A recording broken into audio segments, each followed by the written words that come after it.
तो hello friends, welcome back to my channel. और friend, आज की वीडियो सीरीज के अंदर हम डिस्कस करने वाले हैं basic electrical and electronics engineering के अंदर मैथ्स एनालिसिस। जी हां दोस्तों, मैथ्स एनालिसिस काफी इंपॉर्टेंट टॉपिक है और काफी जरूरी है। अगर आप थेवेनिन थ्योरम या फिर सुपरपोजिशन थ्योरम को सॉल्व करना चाहते हैं या फिर कोई भी कॉम्प्लेक्स सर्किट है उस सर्किट को इजीएस्ट वे में बनाना चाहते हैं, तो उसके लिए मैथ्स एनालिसिस और नोडल एनालिसिस का जानना बेहद जरूरी है। तो आज की वीडियो सीरीज के अंदर हम लोग मैथ्स एनालिसिस को जानेंगे। अगले वीडियो सीरीज के अंदर हम लोग नोडल एनालिसिस के स्टेटमेंट को डिस्कस करेंगे। तो सबसे पहले आप देखिए, ये सर्किट आपको दिया हुआ है, ए बी सी और डी दिया हुआ है। यहाँ पे एक वीए है, वोल्टेज प्लस माइनस आपको दिख रहा होगा। करंट I1 प्रोवाइड हो रहा है इस सर्किट के अंदर और इसका रेजिस्टेंस R1 है और इसका R2 एक दिया हुआ है और यहाँ पे R3 है और ये आपका VB है यानी वोल्टेज V और यहाँ पे I2 यहाँ से प्रोवाइड हो रहा है और यहाँ पे क्या है, एक VC है जो कि आपका क्या है, थर्ड नंबर का क्या है, वोल्टेज है। तो इसके अकॉर्डिंग हमें स्टेटमेंट देखना होगा क्योंकि स्टेप फॉलो करना बेहद जरूरी है। तो यहाँ पे कह रहा है कि mesh analysis follow the same procedure, जिसमें सबसे पहला पॉइंट कह रहा है identify the independent circuit meshes, यानी हम क्या करेंगे, आइडेंटिफाई करेंगे इंडिपेंडेंट सर्किट मेसेज को। और यहाँ पे कह रहा है कि there are two such meshes in the circuit of the given figure, यानी हम सबसे पहले क्या करेंगे, इंडिपेंडेंट जो सर्किट मैसेज होता है उसको हम लोग फाइंड आउट करेंगे। और इसमें आप देखिए कि इसमें दो आपको मैसेज सर्किट दिख रहे होंगे, पहला आपका ये और दूसरा आपका क्या, ये, जिसमें I1 और I2 करंट क्या हो रहा है, फ्लो हो रहा है। तो assign a circulating current to each mesh I1 and I2 using the KVL यानी किरचॉफ वोल्टेज लॉ, क्योंकि यहाँ पे ऑल्दो यहाँ पे आपको वोल्टेज ही दिख रहा होगा, तो किरचॉफ वोल्टेज लॉ के अकॉर्डिंग हम क्या करेंगे, इसमें क्या करेंगे, I1 और I2 को फाइंड आउट करेंगे and right the KVL equation third step में फॉर ईच मेश, यानी हर एक मेश के लिए हम क्या करेंगे, KVL इक्वेशन को लिखेंगे। यानी जैसे मेश 1 हो गया, मेश 2 हो गया, एक और मेश अगर इसके लिए जुड़ता तो उसके लिए हम लोग क्या करते, KVL इक्वेशन लिखते और उसके अकॉर्डिंग हम लोग वोल्टेज वगैरह फाइंड आउट कर लेते।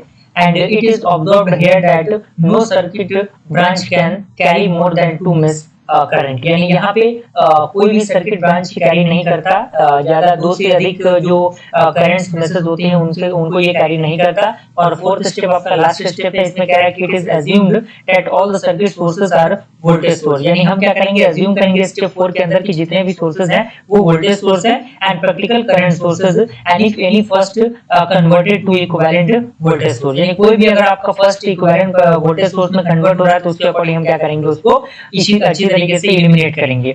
अब यहाँ पे आप देख सकते हैं मेश 1 और मेश 2 के लिए हम क्या करेंगे, यहाँ पे इक्वेशन वगैरह लिखेंगे। तो यहाँ पे आप देख सकते हैं मेश 1 के लिए R1 into I1 plus R3 into I1 minus I2 plus VA minus VB minus VA। अब मेश 1 यहाँ पे आप देखिए, मेश 1 में आपका R1 मिल रहा है, बिल्कुल मिल रहा है। यहाँ से आपका क्या हो रहा है, I1 प्रोवाइड हो रहा है। तो I1 के लिए क्या लिखा गया है, यहाँ पे आप देखेंगे तो I1 R1 के साथ I1 का मल्टीप्लीकेशन होगा, क्योंकि R1 के अंदर आपका क्या है, I1 आ रहा है, तो यहाँ पे हमने उसको लिख दिया। और प्लस R3 के साथ कौन कौन सी चीजें आ रही है, यानी आइए देखिए, यहाँ पे R1 और R2 दोनों इन्वॉल्व है, लेकिन R3 आपका क्या है, R3 आपका सर्किट 1 में भी है और 2 में भी है, तो दोनों के लिए है। तो यहाँ पे सारे रेजिस्टेंस का इन्वॉल्वमेंट यहाँ पे होगा और यहाँ पे R3 और यहाँ पे I1 I2 दोनों को मिला के यहाँ पे I1 प्रोवाइड हो रहा है, यहाँ पे I2 प्रोवाइड हो रहा है, तो हम क्या करेंगे, I1 माइनस I2 करेंगे प्लस वोल्टेज भी जुड़ रहा है। वोल्टेज जुड़ रहा है कौन सा, यहाँ पे VB आपका जुड़ रहा है और VA भी जुड़ रहा है, तो VB माइनस क्या होगा, VA होगा इक्वल टू 0। मेश 2 के लिए आपका क्या होगा, इसी तरीके से R3 into I2 minus I1 plus R2 into I2 plus VC minus VB is equal to 0।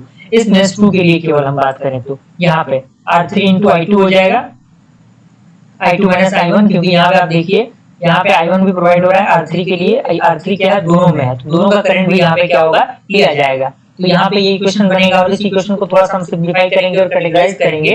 तो यहाँ पे क्या होगा, R1 plus R3 into I1 minus R3 I2 is equal to VA minus VB। और इसी तरीके से मेश 2 के लिए क्या होगा, minus of R3 I1 plus R2 plus R3 I2 is equal to VB minus VC। और इस तरीके से हम क्या करेंगे, इक्वेशन थर्ड, यहाँ पे देखिए ये इक्वेशन 1 है आपका, ये इक्वेशन 2 है, ये इक्वेशन थर्ड है, ये इक्वेशन 4 है। तो इक्वेशन थर्ड और 4 को हम क्या करेंगे, मैट्रिक्स के फॉर्म में भी लिख सकते हैं, क्योंकि आपको पता होना चाहिए कि मैट्रिक्स अगर आपने मैथमेटिक्स पढ़ा होगा तो ये जो आपका I वाला टर्म है, इसको I1 वाले टर्म को एक साथ, I2 वाले टर्म को एक साथ, I1 के साथ कौन सा है, R1 प्लस R3 है, तो R1 प्लस R3 लिख दिया।